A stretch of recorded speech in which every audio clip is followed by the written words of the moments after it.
नमस्कार प्यारे विद्यार्थियों। आज की क्लास में आप सभी का स्वागत है। प्यारे विद्यार्थियों, आज की क्लास में हम जो हमारी वित्तीय विवरण है, उन वित्तीय विवरणों के अंतर्गत जो हम विभिन्न मदें दिखाते हैं, चाहे वो बैलेंस शीट की हो, चाहे statement of profit and loss की हो, तो वो किन शीर्षकों के अंतर्गत आती है, तो उनके बारे में आज हम अध्ययन करेंगे। देखिए प्यारे विद्यार्थियों, आज की क्लास शुरू करने से पहले मैं आपसे कहना चाहूँगा, यदि आपने अभी तक चैनल को सब्सक्राइब नहीं किया है तो आप चैनल को सब्सक्राइब करें और वीडियो को पूरा अंत तक ज़रूर देखें। ठीक है, चलिए आज की क्लास शुरू करते हैं।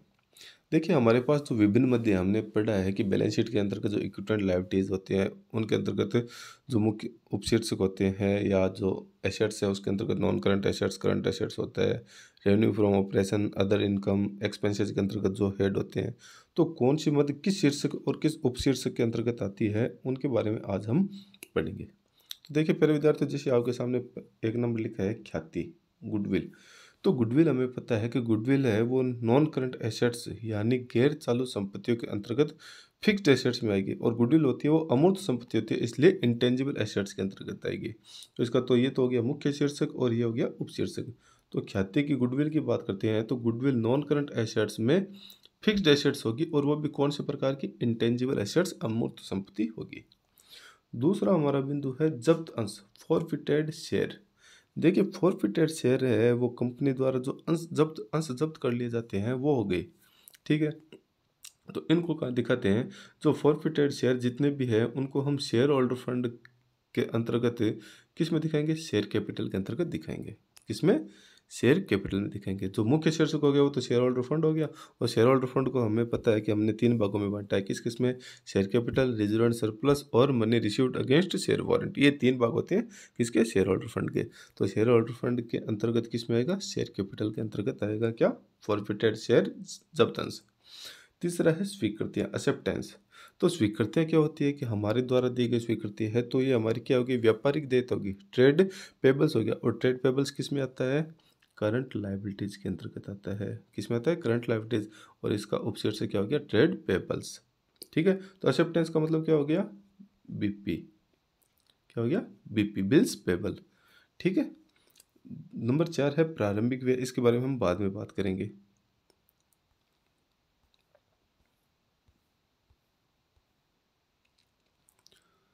देखिए हमारा जो अगला बिंदु है वो है पूंजी आरक्षित संचय। पूंजी आरक्षित संचय यानी capital reserve.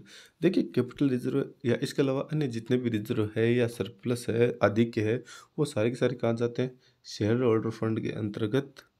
Share holder fund के अंतर्गत रिजर्व एंड सरप्लस में जाते हैं। किस में जाते हैं, रिजर्व एंड सरप्लस जाते हैं, संचय एवं अधिक्य में जाते हैं शेयर होल्डर फंड के अंतर्गत। ठीक है, तो आपको ये ध्यान रखना है, चाहे वो पूंजी आरक्षित संचय हो, चाहे सामान्य संचय हो, चाहे प्रतिभूति प्रीमियम संचय हो, ऋण पत्र शोधन संचय हो, किसी प्रकार का संचय हो, वो सारा किस में जाएगा, रिजर्व एंड सरप्लस के अंतर्गत जाएगा। और रिजर्व एंड सरप्लस किस में आता है, शेयर होल्डर फंड के अंतर्गत आता है। अगला देखो बैंकों से ऋण।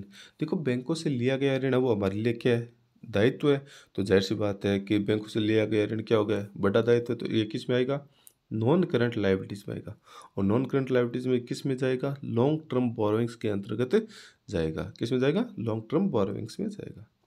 अगला जो बिंदु है 7 नंबर, वो है अंशों व ऋणपत्रों में निवेश, यानी हमने अंशों और ऋणपत्रों में निवेश किया तो ये हमारा क्या हो गया, संपत्ति होगी। Investment in share and debenture, तो हमारे लिए निवेश है तो ये क्या इसमें जाएगा, नॉन करंट एसेट्स में जाएगा। किस में जाएगा, नॉन करंट एसेट्स। और नॉन करंट एसेट्स में भी किस में जाएगा, नॉन करंट इन्वेस्टमेंट में जाएगा। क्यों, क्योंकि हमने निवेश किया है। अगर हमने उधार ले रखा है तो वो किस में जाता, नॉन करंट लायबिलिटीज, और नॉन करंट लायबिलिटीज के बाद में लॉन्ग टर्म बोरोइंग्स में जाता। लेकिन हमने निवेश कर रखा है अंशों और ऋण पत्रों में, तो ये किस में चला गया, नॉन करंट एसेट्स में और नॉन करंट इन्वेस्टमेंट में चला गया। ठीक है, अगला 8 नंबर बिंदु है वो कहता है कि ऋण पत्रों पर उपार्जित एवं देय ब्याज, interest accrued and due on debenture, यानी ऋण पत्रों पर ब्याज है वो उपार्जित हो गया है और उसको दिया जाना है, ड्यू हो गया है, देय हो गया है। तो देय हो गया तो ये हमारे लिए क्या है, दायित्व उत्पन्न हो गया। दायित्व उत्पन्न हो गया तो जाहिर सी बात है क्या होगा, ये हमारे लिए करंट लायबिलिटी चालू दायित्व होगी। और चालू दायित्व में किस प्रकार होगा, अदर करंट लायबिलिटीज, अन्य चालू दायित्व होगा। ठीक है, तो ऋण पत्रों पर उपार्जित एवं देय ब्याज की अगर बात आती है तो वो हमारे लिए क्या होगा, करंट लायबिलिटीज। और करंट लायबिलिटीज में भी क्या होगा, अदर करंट लायबिलिटीज यानी अन्य चालू दायित्व होगा। अगला बिंदु है रक्षित ऋण पत्रों पर उपार्जित परंतु दे नहीं ब्याज। Interest accrued but not due on secured loan, यानी जो हमारे ऋण है, जो हमने ऋण ले रखे हैं, उन ऋणों पर ब्याज उपार्जित हो गया लेकिन दे नहीं हुआ है, तो भी वो हमारे लिए क्या है, करंट लायबिलिटीज है। क्या है, और वो भी कौन सी, अदर करंट लायबिलिटीज के अंतर्गत इसको हम दिखाएंगे। अगला जो हमारा 10 नंबर बिंदु है, वो कहता है कि आरक्षित ऋण पत्रों पर उपार्जित परंतु ब्याज दे नहीं, यानी ब्याज है वो बकाया हो गया है, ठीक है, लेकिन वो दे नहीं हुआ है।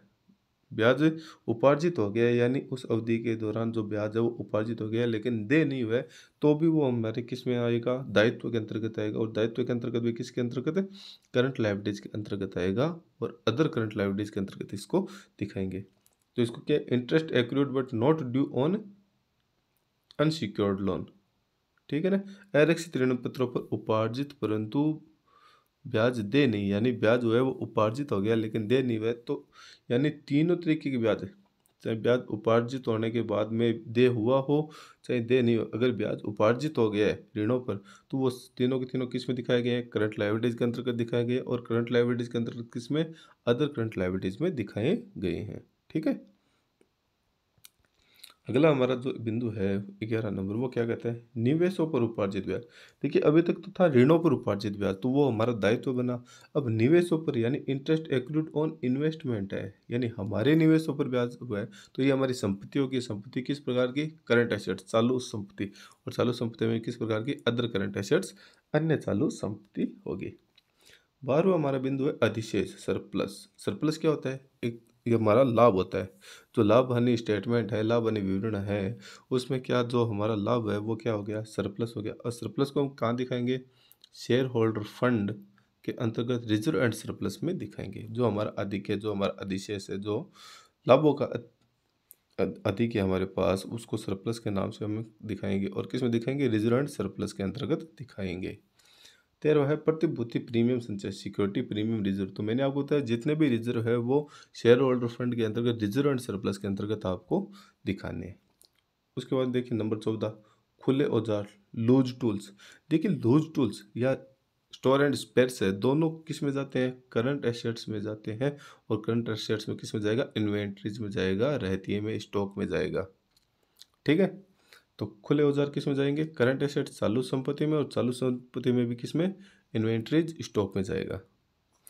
उसके बाद में नंबर 15 का जो बिंदु है वो क्या कहता है, चलिए देखते हैं। 15 नंबर बिंदु कहता है कराधान के लिए प्रावधान, प्रोविजन फॉर टैक्स। देखिए जो ये जो प्रोविजन है, आयोजन है, कराधान के लिए जो प्रावधान है वो क्या है, करंट लायबिलिटीज। और करंट लायबिलिटीज में किस में जाएगा, शॉर्ट टर्म प्रोविजन के अंतर्गत जाएगा, क्योंकि ये आयोजन है वो एक छोटी अवधि के लिए, 12 महीने से कम अवधि के लिए है। तो जो कराधान के लिए प्रावधान है वो करंट लायबिलिटीज के अंतर्गत किस में जाएगा, शॉर्ट टर्म प्रोविजन के अंतर्गत जाएगा। नंबर 16 के लिए क्या गया, अभिगोपन कमीशन। तो अभिगोपन कमीशन के लिए इसमें कहा गया है कि इसको बैलेंस शीट में हम कहीं नहीं दिखाएंगे, इसको उसी वर्ष हम क्या कर देंगे, अपलिखित कर देंगे, राइट ऑफ कर देंगे, ठीक है। तो अभिगोपन कमीशन को बैलेंस शीट में कहीं नहीं दिखाएंगे। 17 है विनिमय विपत्र, बिल्स ऑफ एक्सचेंज। देखिए बिल्स ऑफ एक्सचेंज यानी हमें किसी प्रकार के बिल हमने जारी किया, हमें बिल विनिमय विपत्र प्राप्त हुआ है, तो उसको हम कहाँ दिखाएंगे, उसको हम करंट एसेट्स के अंतर्गत दिखाएंगे। और करंट एसेट्स में भी किसमें दिखाएंगे, ट्रेड रिसीवेबल। अब आपको बताया गया ट्रेड रिसीवेबल में हम क्या दिखाते हैं, एक तो डेटर्स दिखाते हैं और दूसरा BR दिखाते हैं। तो जो हमें विनिमय विपत्र प्राप्त हो रखे हैं वो सारे के सारे किस में आएंगे, ट्रेड रिसीवेबल, व्यापारिक प्राप्य के अंतर्गत आएंगे, ठीक है। जो 18 नंबर हमारा बिंदु है वो कहता है अदावाकृत लाभांश, यानी लाभांश की हमने घोषणा कर दी है लेकिन लाभांश के लिए दावा नहीं किया गया है, तो इसको अंग्रेजी में कहते हैं अनक्लेम्ड डिविडेंड। तो अनक्लेम्ड डिविडेंड के हमारे लिए दायित्व है, हमने लाभांश की घोषणा कर दी, अंशधारी ने दावा नहीं किया है, लेकिन वो दायित्व तो है चुकाने का। तो दायित्व तो ये किस में जाएगा, करंट लायबिलिटीज में जाएगा। और करंट लायबिलिटीज में भी किस में, अदर करंट लायबिलिटीज के अंतर्गत इसको दिखाएंगे, ठीक है। 19वां बिंदु है वो कहता है अल्पकालीन ऋण एवं अग्रिम। देखिए अल्पकालीन ऋण एवं अग्रिम है, तो वो हमारे लिए क्या है, करंट एसेट्स है, चालू संपत्ति। और चालू संपत्ति को इसमें किस में दिखाएंगे, short term loan and advance के अंतर्गत दिखाएंगे। देखिए अल्पकालीन ऋण है, अगर अल्पकालीन ऋण हमने लिया होता तो वो हमारे लिए क्या होती है, चालू दायित्व हो जाता। लेकिन अल्पकालीन ऋण यानी short term loan and advance है, तो वो क्या हो गया, चालू संपत्ति होगी, तो उसको short term loan and advance के अंतर्गत हमने दिखा दिया। उसके बाद में देखिए पशुधन, लाइव स्टॉक। पशुधन को क्या कहेंगे, लाइव स्टॉक। तो लाइव स्टॉक भी किस में जाएगा, नॉन करंट एसेट्स के अंतर्गत जाएगा, और इसको फिक्स्ड एसेट टेंजिबल में दिखाएंगे, मूर्त संपत्ति के अंतर्गत दिखाएंगे, क्योंकि पशुधन को हम देख सकते हैं, छू सकते हैं, भौतिक रूप से मौजूद होता है, तो इसको हम टेंजिबल एसेट्स में शामिल करेंगे। जो अगला हमारा बिंदु है वो है 21 नंबर पर अदत या बकाया मांगे। अदत या बकाया मांगे, calls in arrear, calls unpaid या कॉल्स इन एरियर। देखिए इसको कहाँ दिखाते हैं, इसको हम शेयर होल्डर फंड के अंतर्गत किस में दिखाएंगे, शेयर कैपिटल के अंतर्गत दिखाएंगे। अगर कॉल्स इन एडवांस होता तो वो क्या होता, हमारे लिए दायित्व होता। चलिए आगे देखते हैं इसको।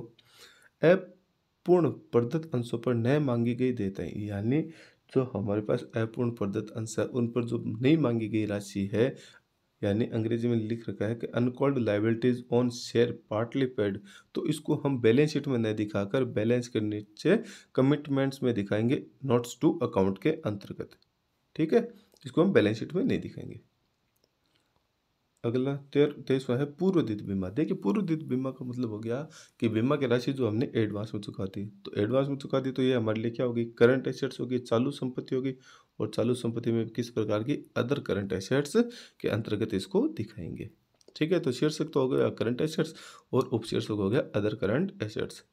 इसके बाद में भंडार एवं अतिरिक्त पुर्जे, स्टोर एंड स्पेयर पार्ट्स। मैंने अभी ऊपर आपको बताया कि लोज टूल्स है और स्टोर एंड स्पेयर पार्ट्स है, इनको हम करंट एसेट्स के अंतर्गत किस में दिखाते हैं, इन्वेंट्रीज के अंतर्गत दिखाते हैं। किसमें, इन्वेंट्रीज के अंतर्गत।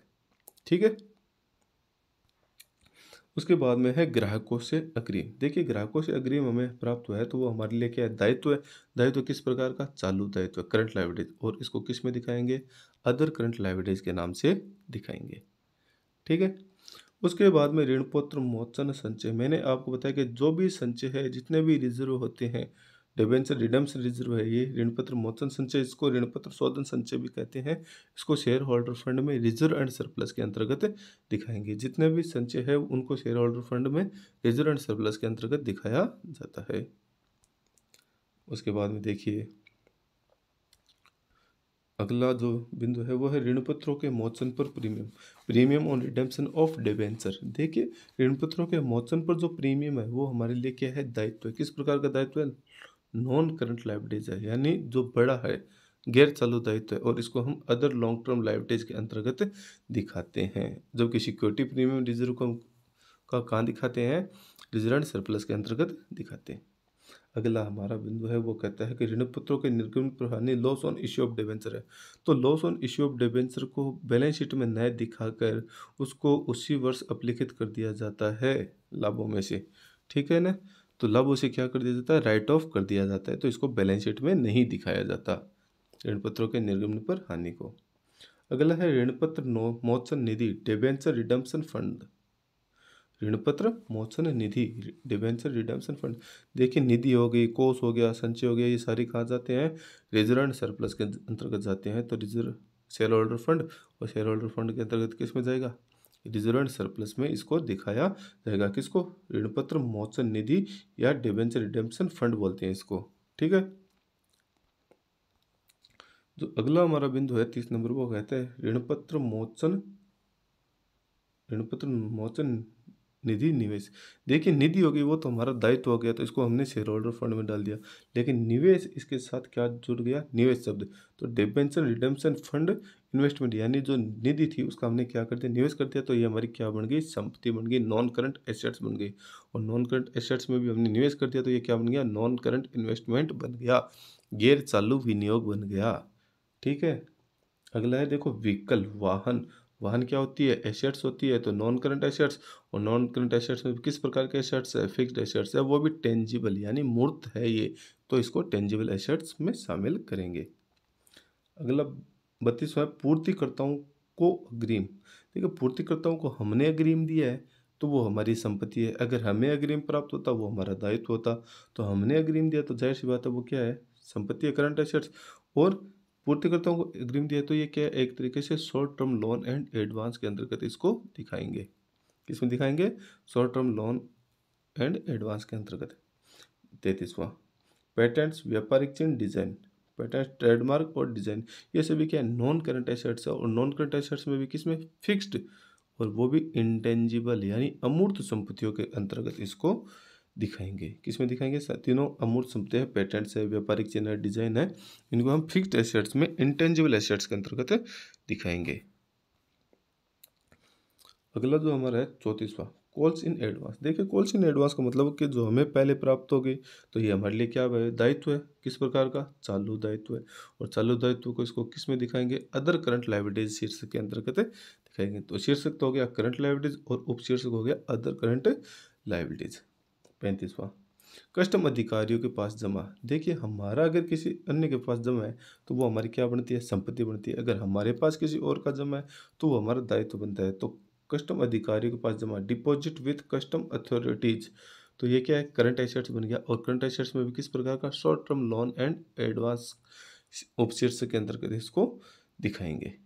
ठीक है, चलिए आगे देखते हैं। अगला है 36 नंबर, स्थायी संचय लाभांश का बकाया, arrear of fixed cumulative dividend.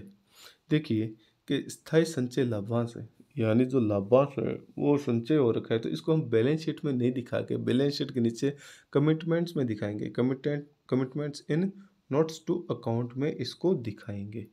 ठीक है, अगला देखिए 37वां, फर्नीचर और फिटिंग्स। फर्नीचर और फिटिंग्स है वो हमारे लिए क्या है? संपत्ति है। संपत्ति में किस प्रकार की? नॉन करंट एसेट्स है। और नॉन करंट एसेट्स में किस प्रकार की? Fixed assets. स्थायी संपत्ति है, लेकिन स्थायी संपत्ति तो है, लेकिन फर्नीचर और फिटिंग्स क्या है? मूर्त संपत्ति है। तो इसको टेंजिबल के नाम से दिखाएंगे। टेंजिबल एसेट्स के अंतर्गत ये आएगी। ठीक है, अगला है 38वां, अंशों के निर्गमन पर दलाली। देखिए अंशों के निर्गमन पर जो दलाली है, brokerage on issue of share की हम बात करते हैं, तो इसको हम बैलेंस शीट में कहीं नहीं दिखाएंगे। इसको उसी वर्ष अप्लिकेट कर दिया जाएगा, राइट ऑफ कर दिया जाएगा। तो इसको हम बैलेंस शीट में नहीं दिखाएंगे। ठीक है, अगला देखिए, लाभ हानि विवरण नाम। देखिए लाभ हानि विवरण यानी लाभ हानि खाते का शेष है, तो उसको हम कहाँ दिखाते हैं? Share holder fund. Share holder fund में क्या दिखाएंगे? रिजर्व एंड सरप्लस के अंतर्गत दिखाएंगे। जो लाभ है या हानि है वो सारी कहाँ जाएंगे? रिजर्व एंड सरप्लस के अंतर्गत हम दिखाएंगे। देखिए अगला जो नंबर 40 है वो कहता है कि चालू पूंजी संक्रम, कैपिटल वर्क इन प्रोग्रेस। देखिए कैपिटल वर्क इन प्रोग्रेस की आपको मैं बताता हूँ कि अगर कोई मूर्त संपत्ति जो निर्माणाधीन है तो उसको हम किस में दिखाते हैं? कैपिटल वर्क इन प्रोग्रेस के नाम से दिखाते हैं। तो वो किस में जाएगा? जैसे कोई भवन निर्माणाधीन है या कोई प्लांट एंड संयंत्र निर्माणाधीन है, तो वो क्या होगी? हमारी नॉन करंट एसेट्स है। और नॉन करंट एसेट्स में भी किस में जाएगा? फिक्स्ड एसेट्स और कैपिटल वर्क इन प्रोग्रेस। ठीक है, अगला है संदिग्ध ऋणों के लिए प्रावधान। देखिए संदिग्ध ऋणों के लिए जो प्रावधान है वो क्या है? अल्पकालीन है। क्या है? Current liabilities. और करंट लायबिलिटीज में इसका उपशीर्षक क्या होगा? शॉर्ट टर्म प्रोविजन होगा। क्या होगा? शॉर्ट टर्म प्रोविजन होगा। अगला है लाभ हानि विवरण जमा शेष। तो भी ऊपर वाला नाम शेष था, नीचे वाला जमा शेष है, तो यह भी किस में जाएगा? Share holder fund, reserve and surplus में इसको दिखाएंगे। ठीक है,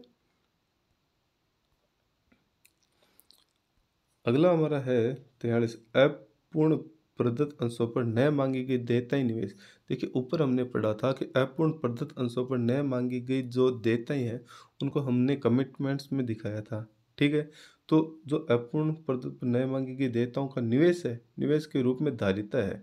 uncalled liabilities on partly paid share held as investments है, तो इसको भी हम किस में दिखाएंगे?